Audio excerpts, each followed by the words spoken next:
वयात आल्यानंतर अनेक तरुण तरुणी प्रेमामध्ये पडतात. पण हे प्रेम करत असताना ते बाकीच्या गोष्टींचं भान ठेवत नाहीत. म्हणजे एकमेकांवरती प्रेम करत असताना ज्या वेळेला त्या मुलाचं बॅकग्राऊंड बघण्याची वेळ येते, त्यावेळेला बरोबर या ठिकाणी तिकडे दुर्लक्ष केलं जातं. त्याचबरोबर हा मुलगा करतो काय? याचे आई-वडील काय करतात? किंवा हा खरोखर त्या ठिकाणी काम करतो का? किंवा अ, अशा प्रकारच्या ज्या गोष्टी तपासून बघण्याची गरज असते, या गोष्टी न बघितल्यामुळे ज्या प्रकारे एखाद्या मुलीची फसवणूक होते किंवा ज्या प्रकारे एखाद्या मुलाची फसवणूक होते आणि याच्यामध्ये अनेक उच्च शिक्षित मुली अशा आहेत, की ज्यांची फसवणूक झालेली आहे. अशीच घटना आपण बघणार आहोत. ही घटना घडलेली आहे पुण्यामध्ये. पुण्यामध्ये एक सावनी नावाची मुलगी आहे. आता सावनी हे नाव आपण काल्पनिक ठेवलेलं आहे. तिचं वय वर्ष आहे 28 आणि 28 वय वर्ष असल्यामुळे ती एका लग्नाच्या वयामध्ये आलेली आहे. तिचं मूळ गाव आहे धाराशिव. धाराशिव या ठिकाणी तिची आई राहते आणि तिची आई सेवानिवृत्त आहे. तिला 2 मोठ्या बहिणी आहेत. त्या दोन्ही बहिणी विवाहित आहेत आणि ही मुलगी पुण्यामध्ये नर्सिंगच्या कामासाठी आलेली आहे. पुण्यामध्ये ती बालाजी नगर या ठिकाणी राहिला आहे आणि साधारणपणे 2020 सालापासून भारती हॉस्पिटल या ठिकाणी ती नर्सचं काम करत होती. त्याच्यानंतर 2022 मध्ये दीनानाथ मंगेशकर हॉस्पिटल या ठिकाणी ती नर्सचं काम करण्यासाठी लागलेली आहे. आता नर्सचं काम होतं, चांगल्या प्रकारे उत्पन्न होतं, असं आयुष्य व्यवस्थित जात होतं. बॅचलर मुलगी होती. यांचा जो नर्सिंग स्टाफ राहतो, त्या नर्सिंग स्टाफच्या राहण्याच्या ठिकाणी तिचं वास्तव्याचं ठिकाण होतं. त्याच्यामुळे राहायला जागा होती, व्यवस्थित नोकरी होती, चांगला पगार होता, असं तिचं आयुष्य सुरू होतं. आता हे बाकीच्या सगळ्या गोष्टी व्यवस्थित असल्यामुळे मग तिला असं वाटलेलं आहे, की आता आपण थोडंसं आपल्या आरोग्याकडे लक्ष द्यावं. त्याच्यामुळे जुलै 2021 पासून तिने एका जवळच्या जिममध्ये तिचं नाव नोंदवलेलं आहे आणि त्या ठिकाणी मग ती जिममध्ये जाऊन व्यायाम वगैरे सुरू केलेला आहे. याच काळामध्ये सनी नावाच्या 31 वर्षाच्या तरुणासोबत तिची ओळख झालेली आहे. आता सनी एक इव्हेंट ऑर्गनायझरच्या कंपनीमध्ये काम करत होता आणि आंबेगाव या ठिकाणी तो राहत होता. आता हा इव्हेंट ऑर्गनायझर होता, त्याच्यामुळे चांगला प्रोफेशनल होता. त्याच्यामुळे याचं दिसणं चांगलं होतं, वागणं व्यवस्थित होतं. कारण इव्हेंटमध्ये काम करणाऱ्या लोकांना याचं बेसिक ट्रेनिंग असतं, की आपण लोकांशी कसं अदबीने पेश आलं पाहिजे किंवा या सगळ्या गोष्टी आजकालच्या मुलांना कळत असतात. आणि या दोघांची नजरानजर झालेली आहे आणि एकमेकांना त्यांनी बघितलेलं आहे. बघितल्यानंतर त्यांच्यामध्ये एक अट्रॅक्शन तयार झालंय. साहजिक आहे, हा 31 वर्षाचा, ती 28 वर्षाची, दोघंही लग्नाच्या वयामधली आणि असं हे सगळं असल्यामुळे त्यांना मग अट्रॅक्शन होऊन मग एकमेकांचे नंबर एक्सचेंज झालेले आहेत. नंबर एक्सचेंज झाल्यानंतर मग फोन कॉल आणि फोन कॉलच्या व्यतिरिक्त आजकाल WhatsApp आहे, Facebook आहे, Instagram आहे. याच्या माध्यमातून खूप जास्त प्रमाणामध्ये एकमेकांची ओळख तयार होते आणि याच्या बाबतीमध्ये एक गोष्ट महत्त्वाची आहे. हे जे व्हर्चुअल प्लॅटफॉर्म आहेत, Facebook असेल, मग Instagram असेल, याच्यामध्ये ज्या व्यक्ती जशा आहेत त्याच्यापेक्षा जास्त चांगल्या पद्धतीने फोटो एडिट करून किंवा मग त्या स्टाईल, मग स्लो मोशन या सगळ्या गोष्टी दाखवल्या जातात आणि आपल्याला ते खरं वाटू लागतं. आता तसं बघायला गेलं तर हे आभासी जग आहे. याच्यावर किती विश्वास ठेवावा जास्त त्यांनी ठरवायला पाहिजे. पण ठीक आहे, जसं असेल तसं हे एकमेकांच्या प्रेमामध्ये पडून मग त्यांनी WhatsApp, Facebook आणि Instagram या सगळ्या सोशल मीडियाच्या प्लॅटफॉर्मवरती अजून एकमेकांच्या संपर्कामध्ये आले, जवळ आलेले आहेत. आता हे सगळं चालू होतं. त्याचबरोबर हा जो सनी आहे, याला असं वाटलेलं आहे, की आता आपण Facebook, WhatsApp पुरतं व्हर्चुअल किती दिवस राहायचं, कधीतरी फिजिकल देखील झालं पाहिजे. त्याने असं ठरवलंय, की आता आपण कुठेतरी भेटूया. आता त्यांच्या भेटीगाठी वाढलेल्या आहेत. मग हॉटेलिंगला जा, खायला-प्यायला जा. जसं-जसं ते एकमेकांच्या जवळ होते, तसं-तसं एकमेकांच्या फिजिकल व्हायला लागलेले आहेत आणि मग त्यांनी तिला स्पर्श करायला सुरुवात केली, एकमेकांच्या जवळ यायला सुरुवात केली आणि आता हे सगळं सुरू होतं. आता याला असं वाटलेलं आहे, की आता हे किती दिवस चालणार? आपण कुठेतरी एकत्र येऊया. आता ह्याच्या जे मनात होतं, या मनातल्या काही गोष्टी वेगळ्या होत्या. त्याला फक्त प्रेमापर्यंत थांबायचं नव्हतं, तर त्याला तिच्यासोबत शरीरसंबंध ठेवायचे होते. तिला जवळ घ्यायचं होतं आणि त्याला त्याच्या शरीराची भूक भागवायची होती. त्याच्यामुळे मग त्याने तिला एका हॉटेलमध्ये बोलावून घेतलेलं आहे.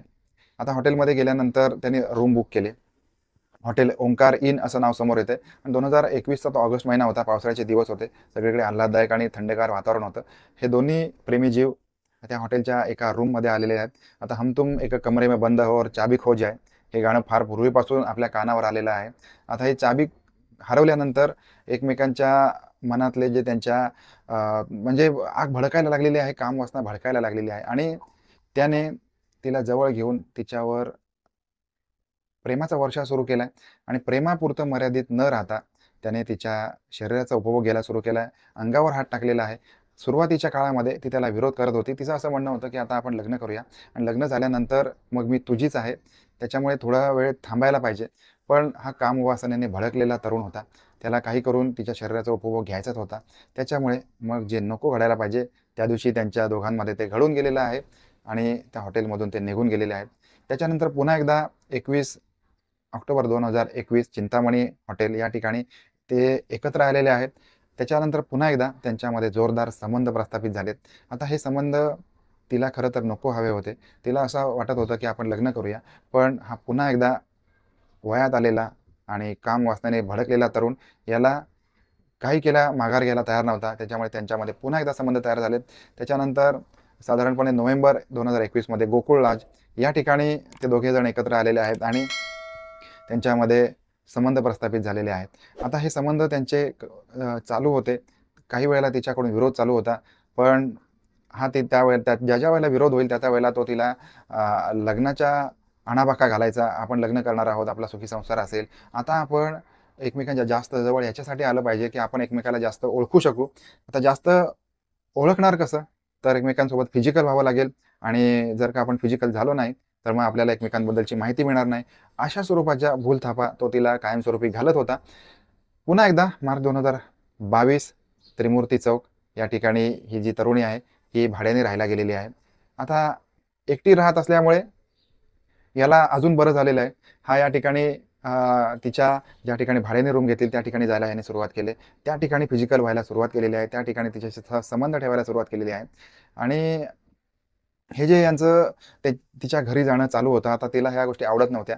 एक दिवशी तिची मैत्रीण त्यांच्या घरी आलेली होती.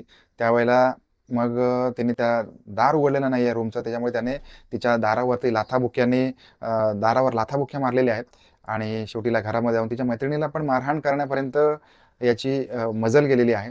आता इथपर्यंत तिच्या ह्या गोष्टी सगळ्या लक्षात आलेल्या आहेत. आता काही काळामध्ये आता दोघे एकमेकांच्या संपर्कामध्ये एवढे आलेले होते, की या बाबतीत म्हणजे हा जो सनी आहे याच्या बाबतीतली एक फार मोठी गोष्ट तिच्या लक्षात आलेली आहे, की तिला असं कळलेलं आहे, की हा सनी ज्याच्यावर आपण आपलं आयुष्य उधळून टाकलं. आपण आपलं सगळं शरीर त्याला देऊन बसलो आणि याचं लग्न झालेलं आहे. जो आपल्याला लग्नाच्या आणाभाका घालतोय, मी तुझ्याशी लग्न करेन असं सांगतोय, त्याचं अगोदरच लग्न झालेलं आहे. हे बघून तिला धक्का बसलाय. कारण तिने त्याच्या मोबाईलमध्ये त्याच्या बायकोसोबत अॅनिव्हर्सरी साजरी केल्याचे फोटो बघितलेले आहेत आणि आता हे सगळं बघून तिला धक्का बसलाय, मानसिक धक्का बसलाय. त्याच्यामुळे तिने त्याचे जिथे आई-वडील राहत होते, त्या आई-वडिलांकडे ती गेलेली आहे आणि हा सगळा प्रकार तिने सांगितलाय. त्याचे आई-वडीलसुद्धा त्याला कंटाळलेले होते. ते म्हटले, की आता आम्ही याच्यामध्ये काही करू शकत नाही. हा लग्न झालेला मुलगा आहे. त्याने कसं वागायचं, काय करायचं त्याचं त्याने ठरवायला पाहिजे होतं. आता हा आमचं ऐकत नाहीये. तर आता बाई तुला जे काय करायचं ते तू कर. त्याच्यामुळे तातडीने तिने पोलीस स्टेशन गाठलेलं आहे. पोलीस स्टेशनमध्ये तिने रीतसर तक्रार दाखल केलेली आहे. गुन्हा रजिस्टर क्रमांक 457/2024 अंतर्गत गुन्हा नोंदवलेला आहे आणि या तरुणावरती 376, 323, 504 आणि 506 अशी कलमं लावून मग पोलिसांनी याला ताब्यात घेतलेलं आहे. आता या गोष्टीचा खुलासेवार तपास सुरू आहे. याच्यामध्ये दोषी कोण आहे किंवा या सगळ्या गोष्टींचा तपास सुरू असल्यामुळे निष्कर्षापर्यंत येणं अजून बाकी आहे. याच्यामध्ये अधिक तपास सुरू आहे. या संपूर्ण घटना आपल्याला कशी वाटली? या ज्या तरुण वयातल्या आलेल्या मुली आहेत, 28-29 वर्षाच्या मुली, यांनी कसं वागलं पाहिजे? आता यांचा संसार बसण्याचं वय, नवरा होणे, मुलं बाळं होणे, सासू-सासरे असणे आणि आनंदात त्यांचं जे उर्वरित आयुष्य आहे आपल्या नवऱ्यासोबत एकनिष्ठ राहून सुखी होण्याचं वय, या वयामध्ये जर का अशा गोष्टी केल्या तर अशा प्रकारे घटना घडू शकतात. याबद्दलचं आपलं मत जरूर कळवा. भेटूया पुन्हा एकदा बरोबर रात्री 9 वाजता नवीन क्राईम स्टोरीमध्ये. तोपर्यंत आपापली काळजी घ्या. धन्यवाद.